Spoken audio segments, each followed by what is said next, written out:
Bismillahirrahmanirrahim. Assalamualaikum warahmatullahi wabarakatuh. Alhamdulillahi rabbil alamin. Wassalatu wassalamu ala asyrafil anbiya'i wal mursalin. Nahmaduhu wa nasta'inuhu wa nastaghfiruh.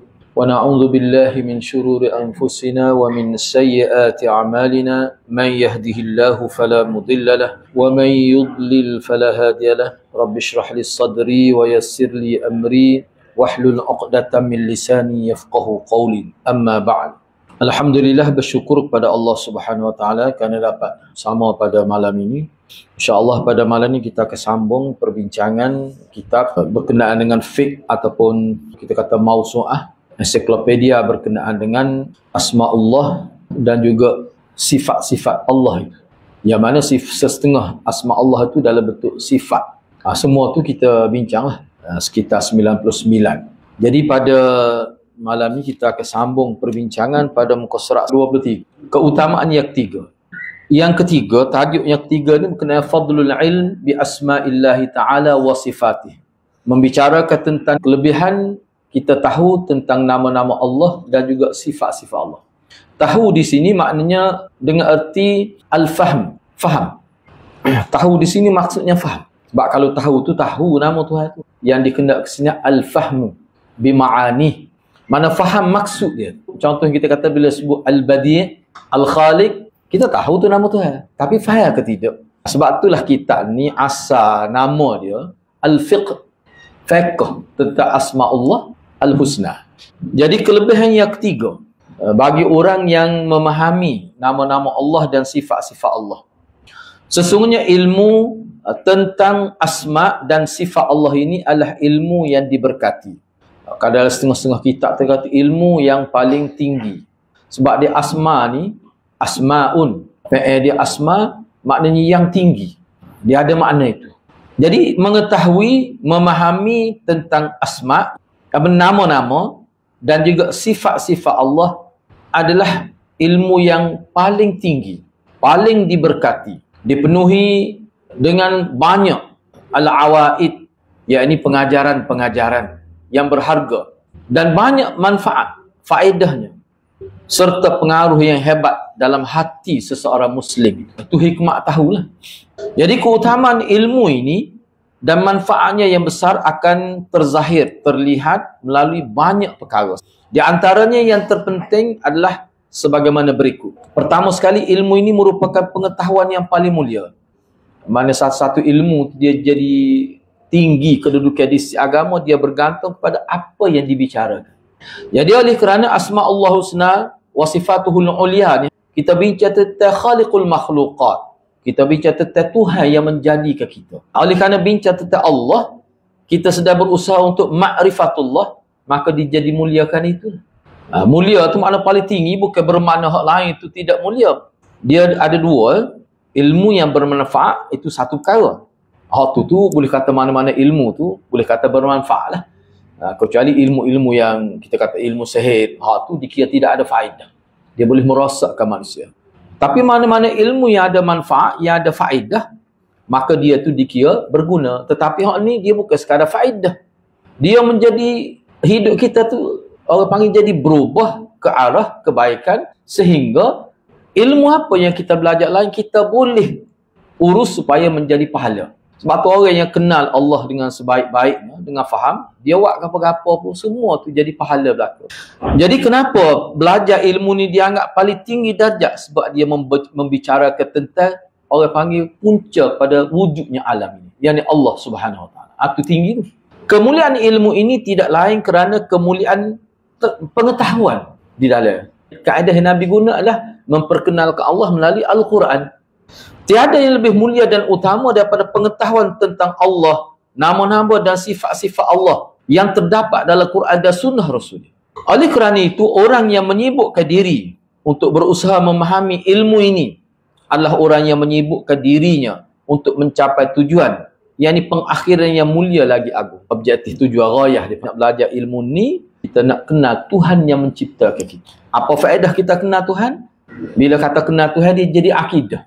Akidah ni apa dia akidah? Akidah ni adalah merupakan satu tenaga yang mendorong kita buat sesuatu sesuai dengan akidah. Sebab tu kita tengok kenapa orang ajar salah ni siapa sanggup mati. Sebab dia sudah jadi akidah. Bila jadi akidah, dia buat apa-apa pun dengan keyakinan. Oh, tu bahaya tu.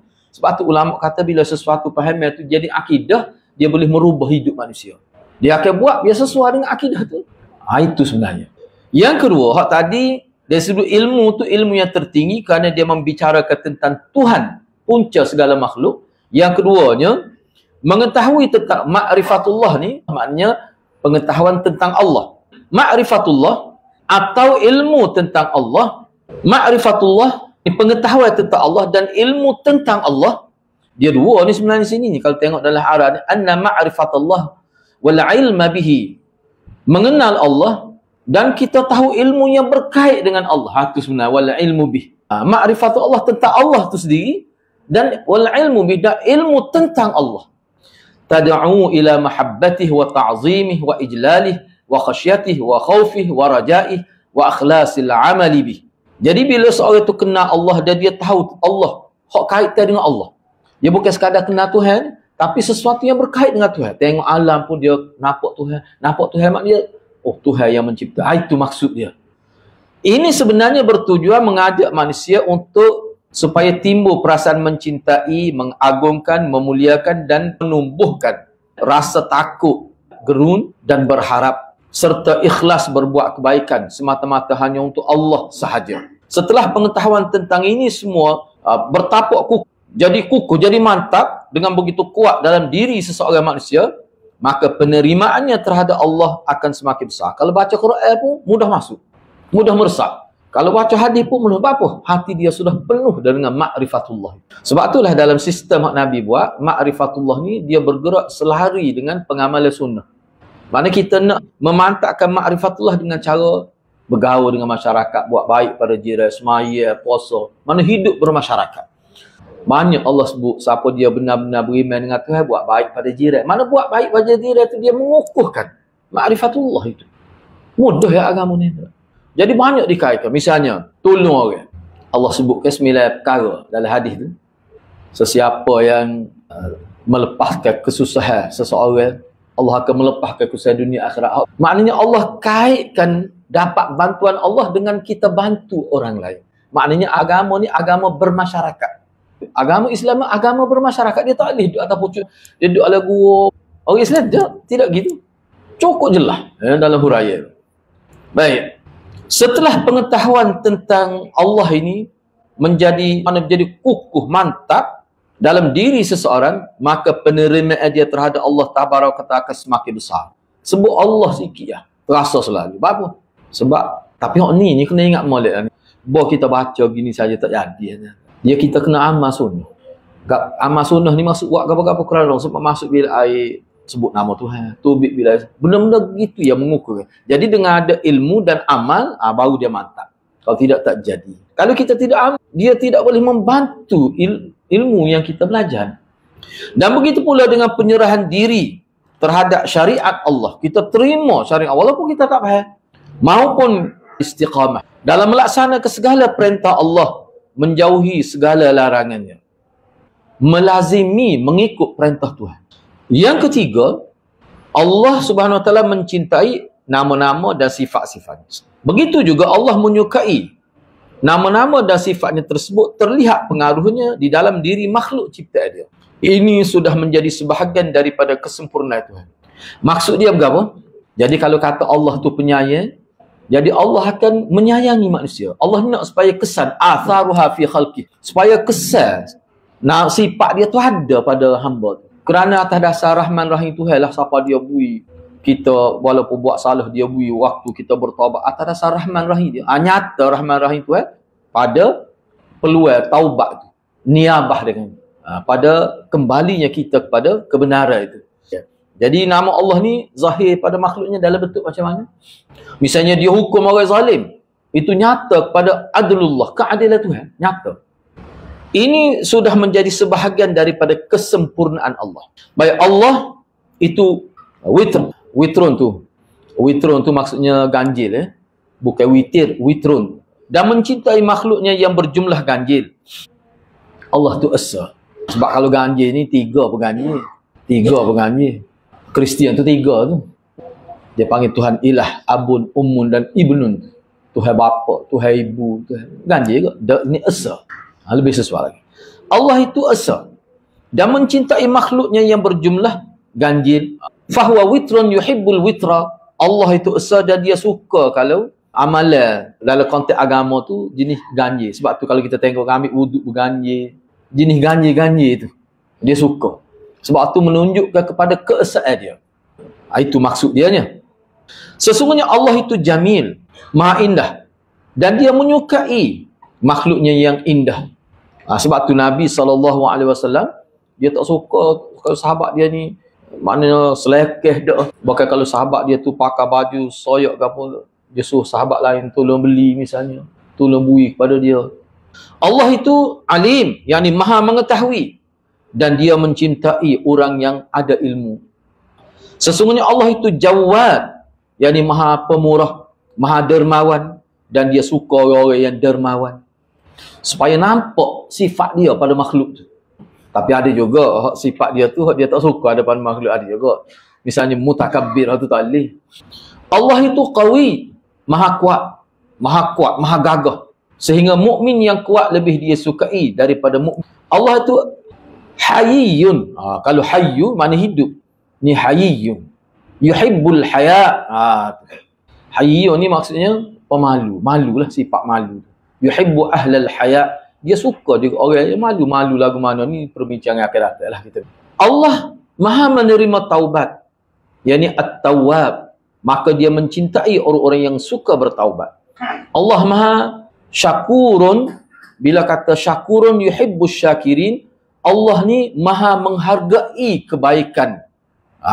Syakur tu terjemah begitu. Syakur maknanya maha menghargai kebaikan.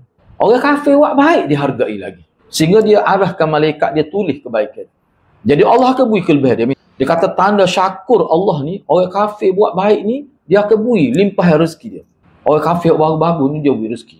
Dan kebaikan dia ditulis. Kalau dia masuk Islam, kebaikan tu ditukar jadi pahala. Tu ada hadis tu. Itu namanya syakur Allah. Apatah lagi kalau orang Islam. Jadi terjemah hadis sini Allah menghargai. Syakur dengan arti Allah maha menghargai kebaikan dan mencintai orang yang mengenang budi. Asyakirin makna orang-orang yang mengenang budi. Enggak, budi Allah ni jauh lebih besar daripada budi manusia kepada kita. Allah as-sadiqun. Allah maha benar. Yuhibbus sadiqin. Allah suka orang yang benar. Benar sini jujur. Tu termasuklah kalau tu. Dia panggil sadiq ni lawan kepada nifaq. Nifaq ni hati lain. Kecek lain. Hati lain tak serupa dari luar. Sadiq ni maha benar. Boleh terjemah dia beberapa terjemah lah. Boleh juga kita kata jujur pun boleh. Dan Allah menyukai orang-orang yang jujur. Jujur ni mana hati dengan hak luar serupa. Serupa. Munafik ni hak sembunyi tu hak tak molek. Munafik di zaman Madinah misalnya. Hak dia sembunyi tu kufur. Tapi dia zahirkan dia sah belakang Nabi. Sah pertama. Itulah munafik maksud nifak tu. Jadi hak tu bercanggah dengan as-sidq. Sidq tu sifat. Sidq tu maknanya ma yatakawwanu fis sadiq. Apa yang terkandung dalam sadiq adalah sidq. Benar, jujur. Allah maha baik, yakni muhsin, dan dia suka orang yang muhsin, berbuat baik. Allah ar-rahim, maha pengasih, dan Allah menyintai orang yang mengasihi sesama manusia. Sesungguhnya Allah menyayangi para hambanya yang penyayang. Allah itu satir. Satir ni makna maha menutupi keaiban. Maha menutupi keaiban. Yang sangat menutupi keaiban. Aibal muslim satarallah aibah fid dunya wal akhirah. Siapa dia menutup keaiban seorang muslim, Allah tutup keaiban dia dunia akhirat. Siapa orang tak tahu sampai bila-bila, tu sitir. Jadi Allah suka lah kalau orang tu tidak dedah ke keaiban. Allah suka. Allah itu afuun. Afuun ni yuhibbu man ya'fu anhum. Afuun ni makna suka memaafkan. Dan Allah suka orang yang suka memaafkan kesalahan orang lain. Allah itu barrun. Yuhibbul bir. Bar ni yang banyak melakukan kebaikan. Yuhibbul bir, dia suka kebaikan. Allah itu adil. Adil ni maknanya keadilan. Mana Allah itu sifat dia adil. Dan Allah menyukai keadilan. Kemudian Allah memberikan ganjaran. Jud tu maknanya banyak sifat pemurah. Bukan sekali dua, tidak. Sebab tu mintaklah kepada dia banyak mana. Orang tak minta tu dia marah. Jud ni makna sifat dermawan hak tinggi. Wa yujazi ibadah bihasbi wujud hadhihi sifat. Wa yujazi ibadahu bihasabi wujud hadhihi sifat wujudan wa adaman. Dan hak ni kalau kita dah sebut sifat Tuhan gini-gini, Allah akan balas hamba dia. Allah beri ganjaran mengikut sebanyak mana sifat ni ada kepada hamba. Tu ada nak ayat sebenarnya. Mana seseorang itu yang tinggi sifat Rahman Rahim dia, kita sifat kasih belah pada orang. Kalau seorang itu tinggi sifat menyembunyikan keaiban, tak kecak langsung buat orang, maka lagi tinggilah pandangan Allah pada dia, darjat Allah. Jadi Allah menentukan tinggi rendah darjat seseorang sejauh mana dia ada sifat-sifat ni, tinggi rendah sifat ni dalam diri dia. Kalau kita sifat dermawan tinggi, maka tinggilah kedudukan kita. Jadi makna Allah membalas kita, beri ganjaran berdasarkan sifat ni sebanyak mana ada pada kita. Tu maksud dia tu. Allah dia beri pahala kita ni lagu mana cara kira dia. Dia tengok sifat-sifat ni ada banyak mana pada orang. Kalau sifat kita tu dominan, tinggi, besar, dia akan beri pahala berdasar pada tu. Kalau sifat kita tu sifat ni lah sifat Allah, Allah suka ada pada kita. Misalnya jud misalnya. Ataupun kita kata karam, mulia, dermawan, tinggi sifat tu. Allah akan beri lebih pada kita pahala. Jadi penilaian Allah tinggi rendah. Nilai seorang berdasar kepada tinggi rendah sifat ni ada pada seorang. Baik, seterusnya wa hadza babun wasi'un yadullu ala syarafi hadzal ilm wa fadli. Jadi perbincangan mengenai masalah ini sangatlah luas. Jadi sangat luas tu ia menunjukkan kepada kemuliaan ilmu ini dan kelebihan. Bila kata ilmu perbincangan tentang fiqh asma Allah senani luah, itulah yang menunjukkan kemuliaan ilmu ni. Itu maksudnya. Yang keempat, sesungguhnya Allah tabaraka wa ta'ala menciptakan manusia dan menjadikan mereka ada. Sebelumnya mereka tiada. Sebelum tu tak ada. Lepas tu jadi ada. Lantas Allah menyediakan segala keperluan mereka. Wa sakhkhara lahum ma fis samawati wa ma fil ard liya'rifuhu wa ya'buduhu kama qala subhanahu wa ta'ala. Wa sakhkhara lahum ma fis samawati ni Allah beri kemampuan manusia ni, dia boleh exploit ni alam ini. Dia boleh ambil kelebihan daripada alam ni. Tak ada makhluk lain boleh buat itu manusia ya. Sakhara ni mana Allah memberi makhluk lain ni tunduk pada manusia. Maknanya manusia boleh ambil kebaikan daripada seluruh alam ini. Naknya buat kajian sakar. Kadang-kadang kita duk tengok pokok-pokok tepi rumah kita tu, betapa tingginya harga dia tu. Tapi kita tak tahu sebab kita tak ada ilmu. Semua tu, itu maksud wasakhkhara lahum ma fis samawati wa ma fil ard. Maknanya dia boleh exploit semua benda-benda tu. Untuk kita lah. Itu maksud dia. Jadi kejadian alam ni sebenarnya merupakan untuk manusia. Allah buat tu untuk manusia. Supaya mereka kenal Tuhan. Dan supaya mereka sembah Tuhan. Allah buat semua ni untuk kita. Jadi sepatutnya siapa dia kita sembah ya? Allah lah. Sembah setara mana lah. Sembah setara mana. Kalau dalam kitab Talbis Iblis tu, Allah suruh kita sembah dia ni dengan kadar Nabi ajar kita. Allah tak benar kita sembah dia sehingga menyeksa diri kita. Itu jelas Ibnul Jauzi sebut. Contohlah kita kata, agama ni kan, kita semaya, susah ke semaya lagi? Tak susah. Baik, katakanlah hak semudah tu pun, dia jadi susah kerana faktor usia kita sakit. Maya duduk atas kursi. Tak boleh nak duduk, tidur. Nak ayat ni mudah, tu contoh hak mudah. Tak ada satu amalan yang Allah suruh kita buat, tapi dia tu fi ghairi taqatil basyariyah. Berada dalam kadar hak manusia tak boleh buat. So, tak ada. Bila Allah suruh kita buat sesuatu, semua tu dalam kadar mataqatul basyariyah. Semua tu dalam kadar mampu. Hak mampu dah, tiba-tiba tak mampu. Tak boleh buat tu. Buat dalam bentuk lain. Dia ada kaedah. Semaya ketika sakit, kita kata tak. Tu kita boleh tahu, nampak. Sesuatu yang wajib, tak jadi wajib. Setengah-setengah perkara. Apa tu? Tak mampu. Jadi mampu tu menjadi neraca. Bahawa Islam ni tidak akan bully penganut dia. Baik, hal ini sesuai dengan firman Allah. Allahul ladzi khalaqa sab'a samawatin wa minal ardi mithlahun yatanazzalul amru bainahun lita'lamu anna Allah ala kulli syai'in qadir wa anna Allah qad ahata bi kulli syai'in ilma. Allah yang menciptakan 7 langit dan dari penciptaan bumi juga begitulah juga. Allah telah menjadikan 7 petala langit dan 7 petala bumi. Mana bumi ni 7 lapisan juga. Agar kamu mengetahui yatanazzalul amru bainahun, perintah Allah berlaku kepadanya. Yatanazzalul amru bainahun, maksud dia begini, jadi Allah ciptakan langit dengan bumi dan Allah telah menentukan langit dengan bumi itu untuk manusia. Manusia boleh ambil. Itu maksud dia. Manusia boleh exploit lah, kita kata waktu tu. Itu maksud sini. Agar kamu mengetahui bahawa Allah Maha Kuasa atas segala sesuatu. Banyak kita kata lautan 2/3 dunia ni darat, ada lautan luas. Tapi manusia boleh ambil. Walaupun kita kata lemah terhadap manusia, boleh cipta kapal. Siapa boleh menyelam? Mana alat yang dibuat manusia? Manusia boleh ambil kekayaan daripada laut. Itu maksud dia. Semua tu atas amrullah. Jadi amrullah sini kita nak terima apa dia? Amrullah ni maknanya, kalau kita nak guna, kita nak simpulkan sepana sebut tadi lah. Semua tu ada ketentuan Tuhan untuk manusia guna semua apa yang ada di langit dan bumi. Yang di antara langit dan bumi. Kita boleh guna. Langit di sini ni bukan makna langit hak tempat malaikat duduk, tidak. Langit di sini ni makna ruang angkasa yang manusia boleh ambil faedah lagi. Itu maksud dia. Baik. Allah Maha Kuasa atas segala sesuatu. Dan ilmu Allah benar-benar meliputi segala sesuatu. Dalam ayat lain Allah SWT berfirman. Hak ni kita nak bincang ni hak kenyataan bahawa Allah buat sesuatu semua ni untuk manusia. Dia nak sesuatu. Misalnya dalam ayat lain, surah Az-Zariyat ayat 56 hingga 58. Wa ma khalaqtul jinna wal ins illa liya'budun. Ma uridu minhum mir rizq wa ma uridu an yut'imun. Innallaha huwar razzaq dzul quwwatil matin. Tujuan Allah menciptakan manusia tidak hanyalah untuk mereka sembah Allah. Kita boleh terjemah gitu. Dia panggil terjemah secara isbat dia panggil.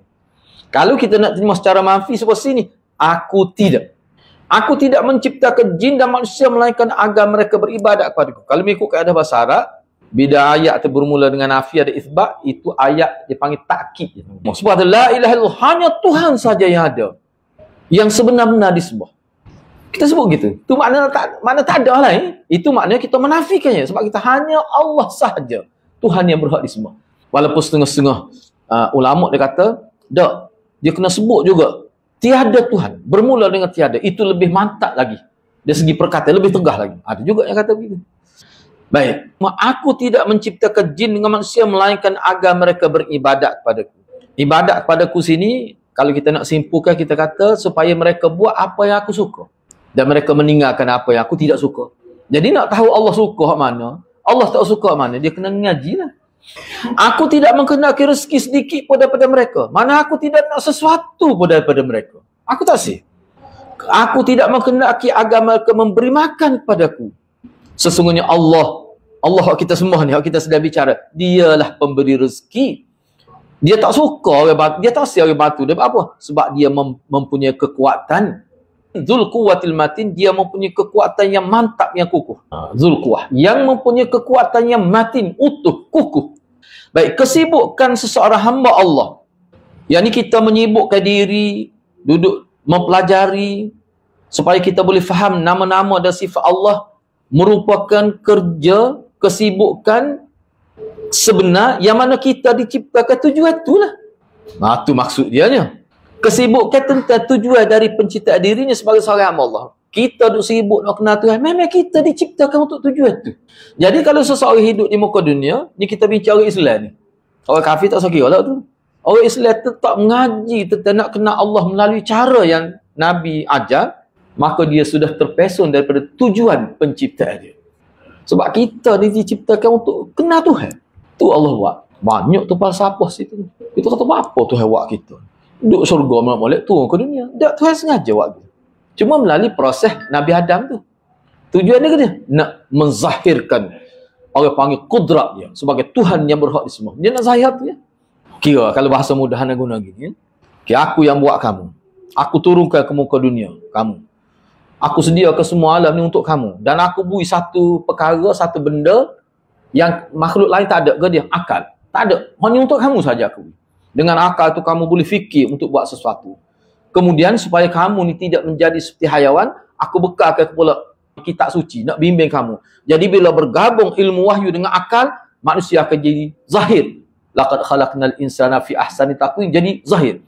Zahir manusia tu sebenarnya nak buktikan Tuhan berkuasa. Lepas Allah nak makhluk dia cipta ni kena sembah dia. Tu dia nak sebenarnya. Sebab itulah kejadian ni ulama kata kalau kita baca Quran semuanya berkait dengan tauhid lah kata ayat. Sebutir Quran tu 30 juzuk tu sebenarnya dia nak membicarakan tentang tauhid. Tu sebenarnya hakikat sejak ke situ kalau bicara. Jadi sebab itulah bila orang tidak ikut dia akan hukum. Sebab dia Tuhan. Itu nak ayat kuasa dia. Orang lain tak nak buat gitu. Kita setuju ke tak setuju, itulah perjalanan hidup kita. Atas dunia ni hak zahir memang nampak orang tu jadi agung, jadi Perdana Menteri, jadi Sultan, jadi mekanik, tukar sapu, tu zahir saja tu. Hakikat sebenarnya mereka sedang bergerak menuju ke hari akhirat. Cuma zahir nampak gitu. Jadi awak jadi agung ke, awak tetap kena sembah Allah. Awak jadi tukar sapu pun, awak tetap kena sembah Allah kalau nak selamat. Sebab kita sama gerak kita tempat yang sama. Nak dapat sesuatu yang sama. Cuma watak berbeza-beza. Tu ya. Tak lah kita kata duduk atas dunia ni agung belaka lagu mana. Semua agung. Semua ketua belaka. Semua cerdik belaka. Tak boleh nak faham. Sebab tu Profesor Dr. Hasan Haban Nakah. Dia kata Allah buat manusia tak sama kerana akan berlaku saling harap-mengharap, tolong-menolong. Berlaku pergantung yang sama manusia. Orang panggil nak minta tolong sama manusia, dia akan berlaku lah. Bila Allah buat tak sama kedudukan manusia, akal tak sama, tetapi semua tu kalau dia nak selamat di hari akhirat, dia kena buat sah ya. Dia ubudiyah. Semua tu lah. Tak suruh ayat lah awak setinggi mana, title awak dunia, serendah mana title kita pun, semuanya dia mesti ubudiyah. Kalau dia tak selamat, kalau dia tak selamat, adil agama. Tidaklah kata bila kata dia ni jadi sultan, jadi agung ataupun Perdana Menteri, maka Allah kira di mahkamah tak serupa dengan kita. Tak serupa. Bahkan dalam riwayat, dalam hadis-hadis, dia paling teruk akan disoal oleh Allah. Sebab dia berkait dengan kehidupan yang lebih besar. Sebab dia pemimpin. Jelas agama kita. Baik. Seterusnya. Kesibukan seseorang hamba terhadap pengetahuan tentang asma dan sifat Allah merupakan kesibukan tentang tujuan dia diciptakan. Dia diciptakan kan itu. Dia kena sibuk. Sibuk ni maknanya belajarlah. Berusaha nak kenal Tuhan. Kan itu tujuan dia diciptakan. Bagaimana kita nak sembah Allah kalau kita tidak kenal Allah itu? Itu yang dimaksudkan di sini. Sebaliknya orang yang tidak peduli dan meninggalkan ilmu ma'rifatullah, mengikut tradisi sahabat belajar dengan Nabi, sama artinya dengan dia memandang lekeh maksud dan tujuan daripada penciptaan dia. Supaya dia pandai lekeh. Dia sia-siakan. Baik, seterusnya kita pergi pada yang kelima. Sesungguhnya tidak sepatutnya seorang hamba yang selalu mendapat keutamaan, kemuliaan dan nikmat yang tak ada hentinya dari Allah, tiba-tiba dia tak peduli kepada Tuhan dia, menasabah ke tidak menasabah. Sangat tidak menasabah. Kalau kita manusia pula. Kalau Syah Ismail Syahid dalam kitab Risalatul Tauhid tu, dia ta'rif syirik tu memang kemah molek. Risalatul Tauhid tu, tu memang kemah tu. Dia kata kenapa Allah marah sangat syirik? Apa Allah marah sangat? Dia kata syirik maknanya bila manusia melakukan syirik, maknanya dia tak harap, dia tak yakin Tuhan tu sebagai Tuhan. Bukan dia tak terima. Dia terima, cuma ada sudut-sudut tertentu dia rasa orang lain lebih itu. Dia ada segitu.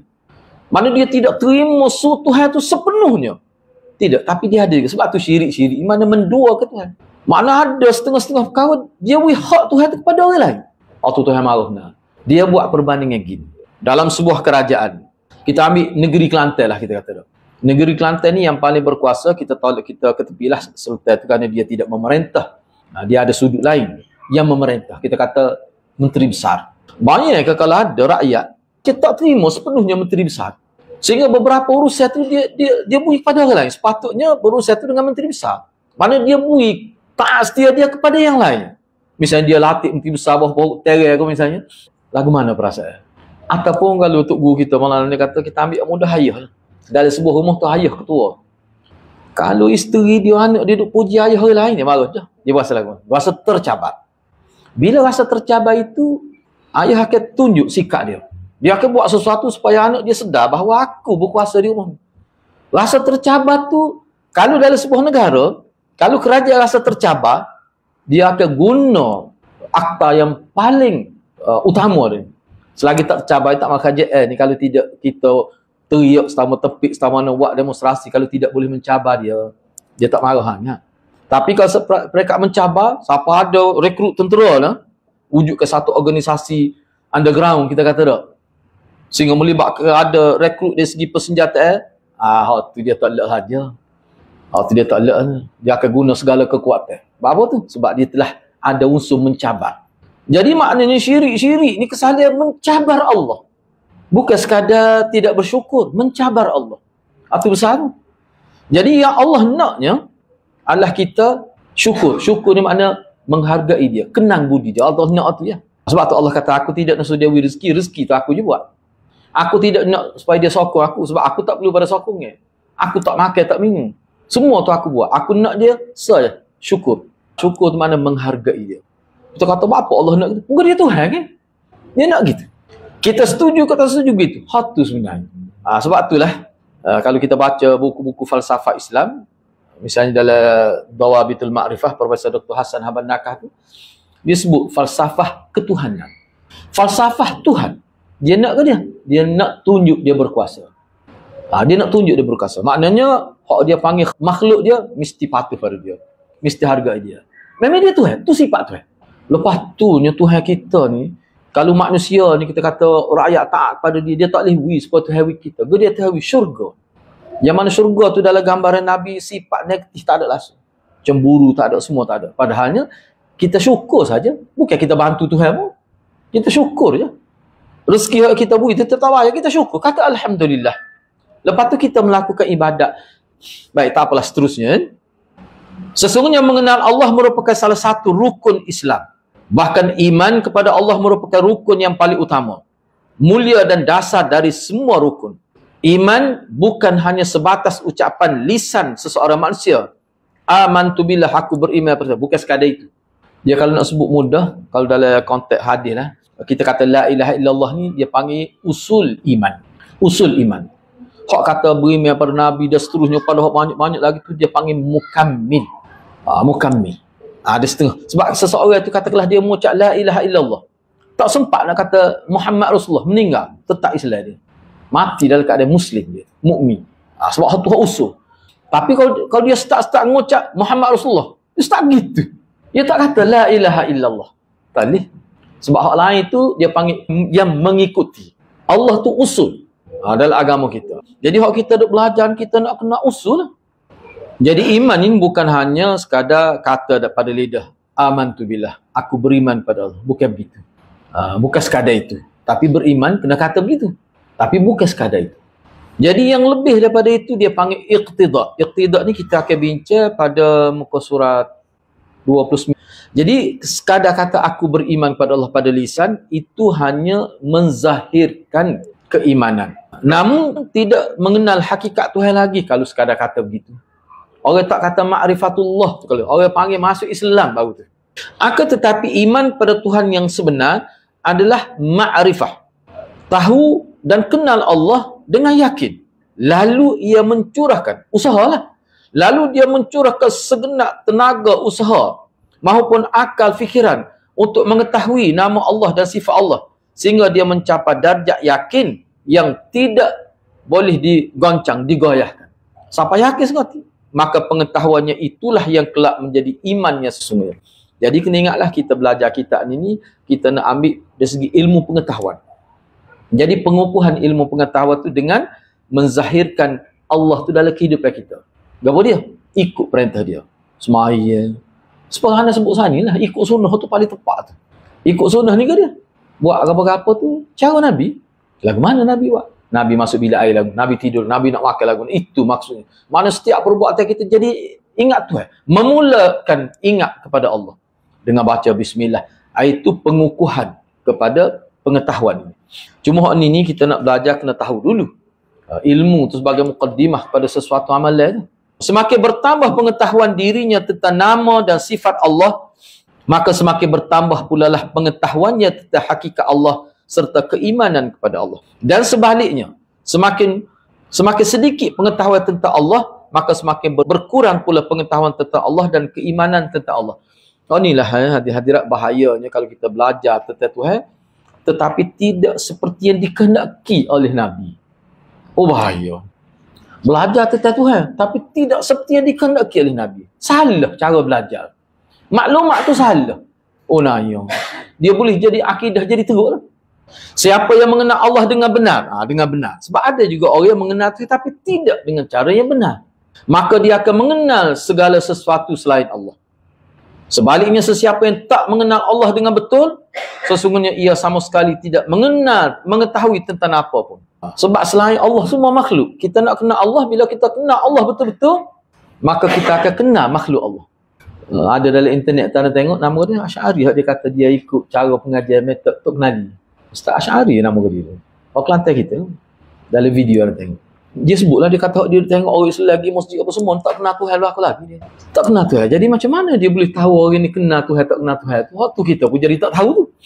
Tapi dia boleh sebut tak kenal Tuhan. Lepas tu dia sebutlah cara nak kenal Tuhan ni gini. Oh, memang payah cara dia tu. Boleh tengok sendiri lah.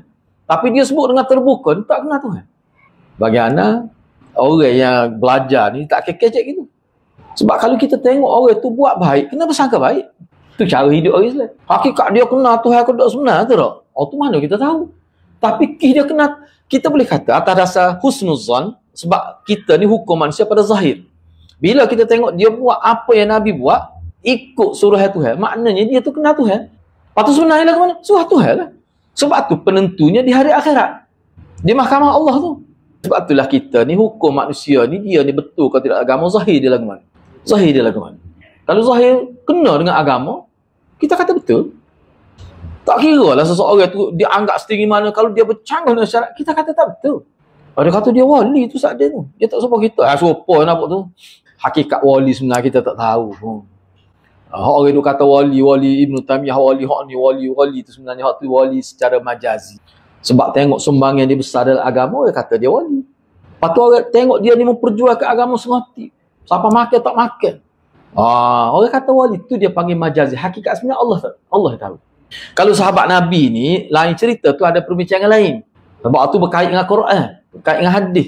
Sebab tu ulama kata setinggi wali pun tak boleh sohbah. Sohbah ni satu title besar dalam agama. Dia panggil sohbah. Sohbah ni setinggi-tinggi wali tu, sebab kalimah wali dengan sohbah dia mulia sohbah lagi. Dan bila kata sohbah tu dia sebenarnya rapat dengan Tuhan. Dan tu perakui dalam Quran secara umum. Secara khusus ada, secara umum ada. Kita terimalah tu. Sebab tu ahli sunnah kata kulluhum udul, semua sahabat tu adil.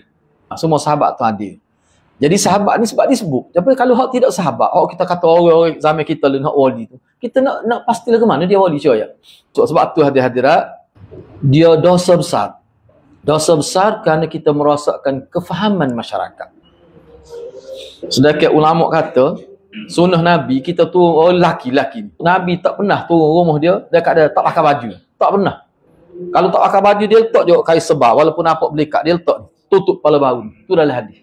Okey, cuba kita tengok di sini Allah berfirman, wala takunu kalladzina nasullah fa ansahum anfusahum ulaika humul fasiqun. Janganlah kamu menjadi seperti yang orang-orang yang lupa kepada Allah, sehingga Allah menjadikan mereka lupa akan diri mereka sendiri. Nasullah fa ansahum anfusahum. Mereka lupa pada Allah. Akhir sekali Allah melupakan mereka terhadap diri mereka sendiri. Mereka itulah orang-orang yang fasik. Baik, cuba kita tengok bawah. Siapa sahaja yang sengaja melupakan Allah, sesungguhnya dia sudah melupakan diri dia. Kebaikan dan kebahagiaan bagi dirinya sendiri, baik di dunia maupun di akhirat. Baik. Tanda pula pada fa'ansahumullah ni, maksudnya dia melupakan tugas dia sebagai manusia. Hatu paling jamik dan manik lah kira-kira. Bila dia lupa kepada Allah, Allah melupakan kepada dia. Melupakan dia akan diri dia sendiri. Dia lupa diri dia, lupa kepada dia. Sebab kalau tanya, dia boleh sebut nama anak dia ingat. Lupa kan? Lupa ni maksudnya dia sudah tidak melaksanakan tanggungjawab dia sebagai abid, penyembah Allah. Dia lupa dah di sudut ubudiyah itu. Tu maksud lupa. Orang yang tugas utama dia. Kata tadi, wa ma khalaqtul jinna wal insa liya'budun. Apa-apa buat tidak kerana Allah. Apa-apa buat tidak sebut nama Allah. Seolah-olahnya dia ni tak ada Tuhan. Cara hidup dia walaupun Islam, itu dia lupa. Itu bagaimana dalam banyak-banyak tafsir, hak tu hak lebih baik. Allah bukan kata dia jadi gila. Tidak gitu. Dia lupa pada diri dia. Dia lupa tugas dia. Tujuan Allah cipta. Dia lupa. Inilah orang panggil ghafilin, orang-orang lalat. Na'udzubillah min dzalik. Kalau siapa tahap tu berat benar. Mana hidup seperti tidak Islam. Makan pun tidak Islam. Minum, tu berat benar. Tu yang dimaksudkan di sini. Jadi maknanya setiap perbuatan dia tidak lagi menghasilkan redha Allah. Setiap hidup dia tidak lagi menghasilkan pahala. Hidup dia tidak lagi menghasilkan kebaikan. Walaupun pakai piyuh atas kepala pun. Na'udzubillah min dzalik. Itu maksud dia. Kemudian yang keenam dan seterusnya tu kita bincang dalam sesi akan datang. InsyaAllah. Mudah-mudahan Allah berkati kita semua. Aqulu qawli hadza wa astaghfirullahal azim li wa lakum. Wassalamualaikum warahmatullahi wabarakatuh.